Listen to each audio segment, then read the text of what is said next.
Gold, trusted gold buyers. మీరు తాకట్టు పెట్టిన బంగారాన్ని విడిపించి ఈ రోజు ఉన్న మార్కెట్ ధరకు కొనబడను.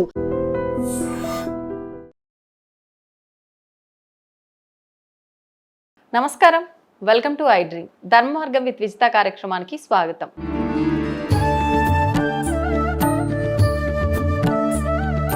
ప్రస్తుతం మనతో పాటు ఉన్నారు వేద పండితులు పవన్ కుమార్ శర్మ గారు. ఇప్పుడు వారితో మాట్లాడి మరిన్ని విషయాలు తెలుసుకుందాం. నమస్కారం అండి. నమస్కారం. మనకు ఆషాఢ మాస ప్రారంభ రోజుల్లోనే వారాహి నవరాత్రులు కూడా రాబోతున్నాయి. అయితే ప్రత్యేకించి వారాహి అమ్మవారి ఆరాధన అందరూ చేయడానికి పనికిరాదు అని చెప్తున్నారు. నిజంగా అందరూ చేయకూడదా? చేస్తే అసలు ఎవరు చేయొచ్చు, ఎలా చేయొచ్చో తెలియజేయండి. వారాహి అమ్మవారి యొక్క ఆరాధన అనేటువంటిది మనకి చాలా తక్కువ కాలం నుంచే ప్రచారంలోకి వచ్చింది. అవునండి. అంతకు ముందర మనకి ఇంత విస్తృత ప్రచారం లేదు. విశేషంగా మనకి యద్యద్ ఆచరతి శ్రేష్ఠ అని ఎవరు ప్రముఖులైనటువంటి వాళ్ళు ఆచరిస్తారో అది ఎక్కువ ప్రచారంలోకి వస్తుంది అని లోకంలో ఒక మాట. అట్లాగే చూడండి, చండీ హోమాలు కూడా ఇది వరకు ప్రాచుర్యంలో లేవు. ఇప్పుడు మన పై తరం వాళ్ళ దగ్గరికి వెళ్ళి మీరు చండీ హోమం ఎప్పుడైనా చేశారా అంటే మాకు తెలియదు అని చెప్తారు. ఎవరో అంటే గొప్ప గొప్ప చాలా అరుదుగా, అంటే దసరాల్లో అటువంటి ముఖ్య రోజుల్లో తప్ప ఇప్పుడు మనకి నిత్యకృత్యంలో కూడా చండీ హోమాలు జరుగుతున్నాయి.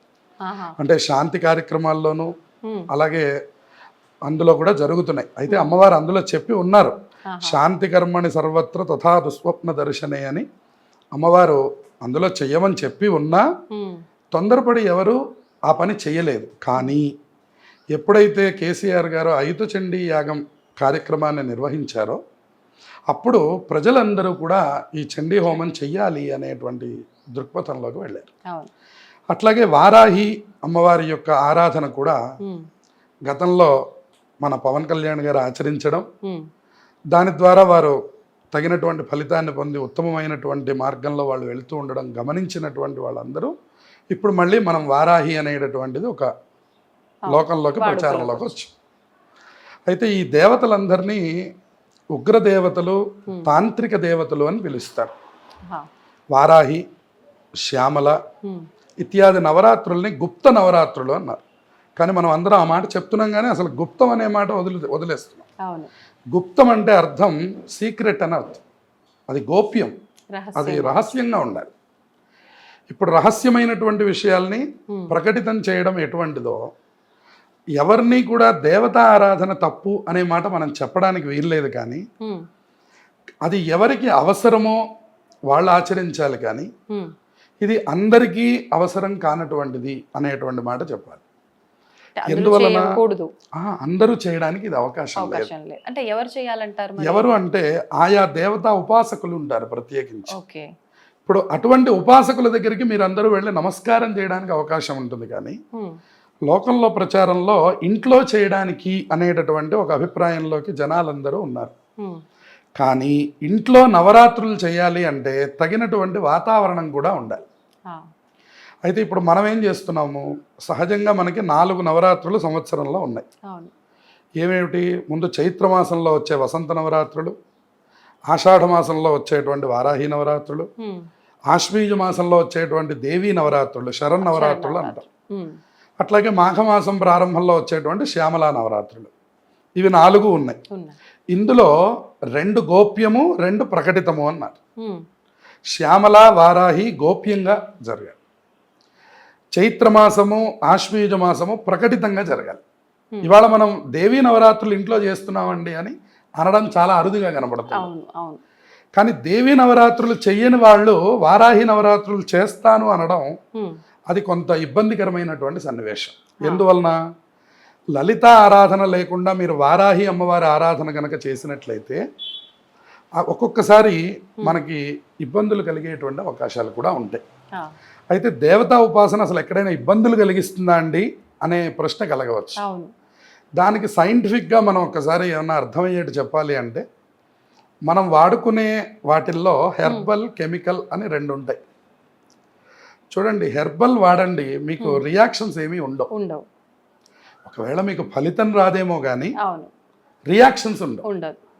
కెమికల్ జోలికి వెళ్ళేటప్పుడు మాత్రం కొంచెం జాగ్రత్తగా ఉండాలి. ఎందువల్ల? ఎఫెక్ట్ అవుతుంది. అయితే ఫలిస్తుంది లేదా రియాక్షన్ వస్తుంది. యాంటీబయాటిక్ టాబ్లెట్ ఇచ్చేటప్పుడు కూడా కొంచెం ఇంజెక్షన్ చేసి చూస్తారు. చూసి మీకు ఏమన్నా ఇచ్చింగ్ వస్తుందా, వామిటింగ్ వస్తుందా ఏంటి అని అడిగి మీ ఒంటికి పడింది అంటే పూర్తి స్థాయిలో ఇస్తారు. అట్లాగే దేవతా ఉపాసనలు కూడా వాళ్ళకి సంబంధించినవి ఉంటాయి. ఇప్పుడు ఇక్కడ మనకి దేవీ నవరాత్రులు చేసే అలవాటు మన ఇంట్లో లేదు. వసంత నవరాత్రులు అంటే ఏమిటో మనకు తెలియదు.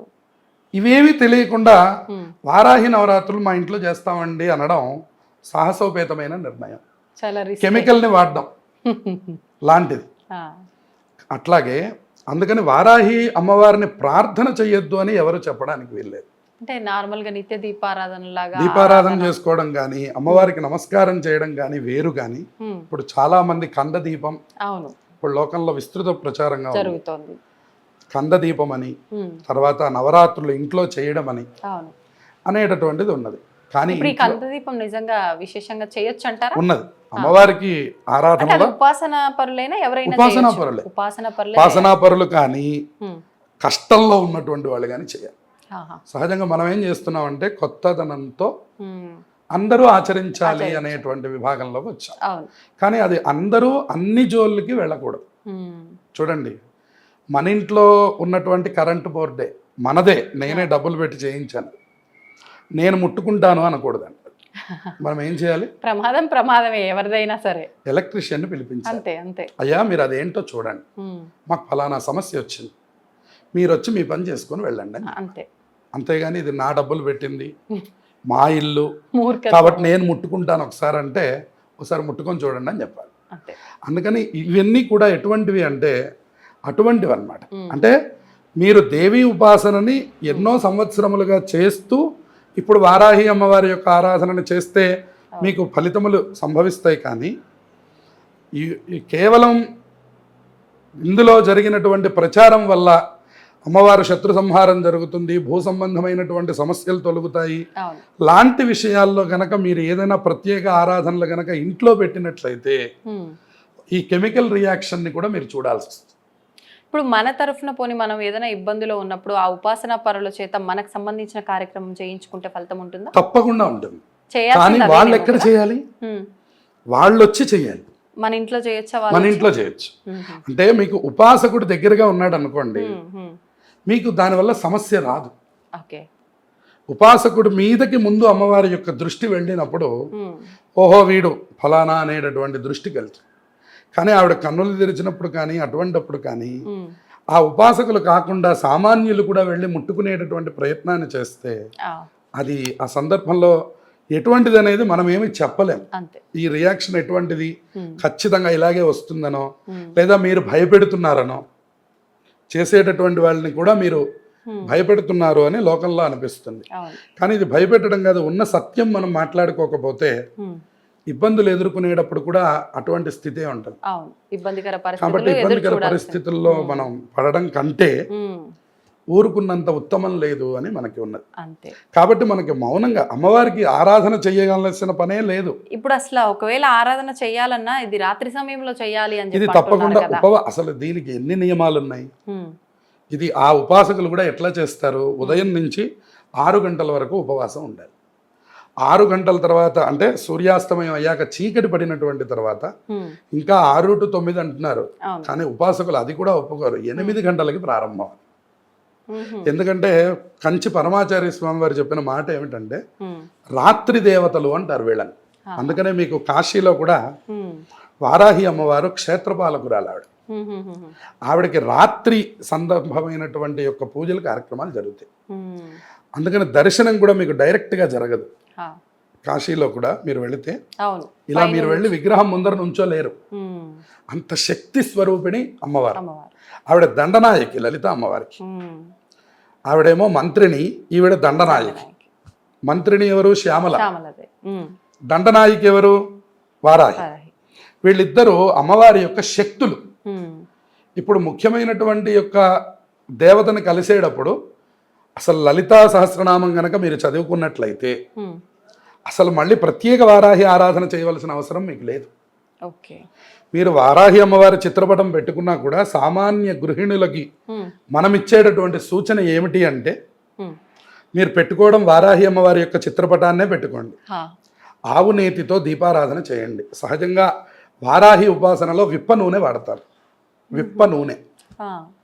కానీ ఆ ఉపాసన లేనటువంటి వాళ్ళు ఆ దీపారాధన చేయడాన్ని పెద్దలు అంగీకరించలేదు. అందువల్ల అన్నిటికీ మూలమైన లక్ష్మీప్రదమైనటువంటి దీపం ఆవు నేతితో చేసేటటువంటి దీపారాధన. వారాహి అమ్మవారి చిత్రపటాన్ని ఇంట్లో పెట్టుకొని ఆవు నెయ్యి దీపారాధన చేసి, అవకాశం ఉన్నటువంటి స్త్రీలు కానీ పురుషులు కానీ 9 రోజుల పాటు అసలు మీరు దీక్షగా ముందు లలితా సహస్రనామం చదవడం నేర్చుకోండి. అంతకంటే గొప్పదైనటువంటిది ఏది ప్రపంచంలో లేదు. వారాహి అమ్మవారు, ఆ అమ్మవారికి ఒక అంగదేవత. ఇప్పుడు అంగదేవత ఉపాసననే మీరు గొప్పదన్నప్పుడు ముఖ్య దేవతా ఉపాసన ఇంకా ఎంత గొప్పది. అంతే కదా. అటువంటి ఉపాసనని మాని కేవలం నేను అంగదేవతా ఉపాసన చేస్తాను అని అనడం అది పూర్తిగా సమంజసం కాదు. అది వాళ్ళ స్థితికి మనం వదిలేయడం. ఎందువలన అంటే ఇది ఎక్కువ ప్రచారం కాకూడదు అని మా ఉద్దేశం కాదు, కానీ దీనివల్ల ఎవరు ఇబ్బందులు ఎదుర్కోకూడదు అనేది మా ఉద్దేశం. అందువల్ల ఖచ్చితంగా ఇది అందరూ చేసే ఉపాసన కాదు అనేటువంటి విషయాన్ని బాగా తెలుసుకొని తప్పకుండా మీరు ఆ 9 రోజులు దీక్ష చేయగలిగితే, భోజనాది నియమాలు కూడా లేవు. స్నానం చేసి శుభ్రమయ్యి ప్రతిరోజు రాత్రి 8 గంటలకు కూర్చొని, కుటుంబం అంతా చేరతారు నా ఉద్దేశం 8 గంటలకి, అందరూ కూర్చొని అమ్మవారికి ఒక ఆవు నెయ్యి దీపారాధన చేసి ఆ వారాహి అమ్మవారిని ప్రార్థన చేసి అమ్మవారికి ఒక్క లలితా సహస్రనామం పారాయణ చేయండి. మీరు అద్భుతమైన ఫలితాలను చూస్తారు. మానకుండా 9 రోజులు చేయండి. ఈ నవరాత్రులు 9 రోజులు కూడా. విశేషించి ఆషాఢ మాసం అంటేనే మనకి విశేష మాసం అమ్మవారి ఉపాసన. మన తెలంగాణ ప్రాంతంలో బోనాలు, అమ్మవారికి విశేష ఆరాధనలు చేయడం మనం చూస్తాం. కాబట్టి ఈ సందర్భంలో మనం ఏ రకంగా అమ్మవారి ఆరాధన చేసినా అమ్మవారు మనల్ని అనుగ్రహిస్తారు. కాబట్టి వారాహి నవరాత్రులు అనేటువంటివి కొంతమంది ఉపాసకులకు సంబంధించినవి. కాబట్టి మీ దగ్గర ఉన్నటువంటి దేవాలయానికి వెళ్ళండి. లేదు ఆ ఉపాసకులు ఏదైనా ఇంట్లో ఆరాధన చేస్తున్నప్పుడు మీరు అక్కడికి వెళ్ళి నమస్కారం చేయండి, కానీ ఇంట్లో పెట్టే సాహసం చెయ్యొద్దు అని ప్రత్యేకమైన సూచన. ఒకవేళ మాకు ఇంట్లో చేయాలని ఉందండి, మా దగ్గరలో ఎవరు లేరు, మేము ఎక్కడో అపార్ట్మెంట్లో ఉంటాం, గచ్చిబౌలి, మాకు ఇక్కడ అవకాశం లేదు అంటే తప్పకుండా ఇప్పుడు నేను చెప్పినట్టుగా ఆవు నెయ్యి దీపారాధన చేసి లలితా సహస్రనామాన్ని రాత్రి 8 గంటల సమయంలో చదువుకోండి. దాని ద్వారా మీకు ఉత్తమమైనటువంటి ఫలితాలు వస్తాయి. మీరు ఏ కోరికతో అమ్మవారికి ఈ పారాయణని సమర్పిస్తారో ఆ కోరిక అమ్మవారు తప్పకుండా నెరవేరుస్తుంది. సంతోషం అండి, చాలా చక్కటి విధానాన్ని తెలియజేశారు. ధన్యవాదాలు. శుభమస్తు. తవ్వండి, తవ్వుతూనే శివలింగం సరే దాన్ని అట్లా కప్పేసేయండి, చూపించదండి. Krishna is there. మూర్తి పూజ కాదు, సాక్షాత్ బ్రజేంద్ర నందన భగవాన్ ఉన్నారు మూర్తిలో. ఏమీ ఆశించకుండా ఆరాధించే వాళ్ళు కూడా ఉన్నారా ప్రభుజీ? నిజమైన భక్తి అంటే మనకు తెలియదు కాబట్టి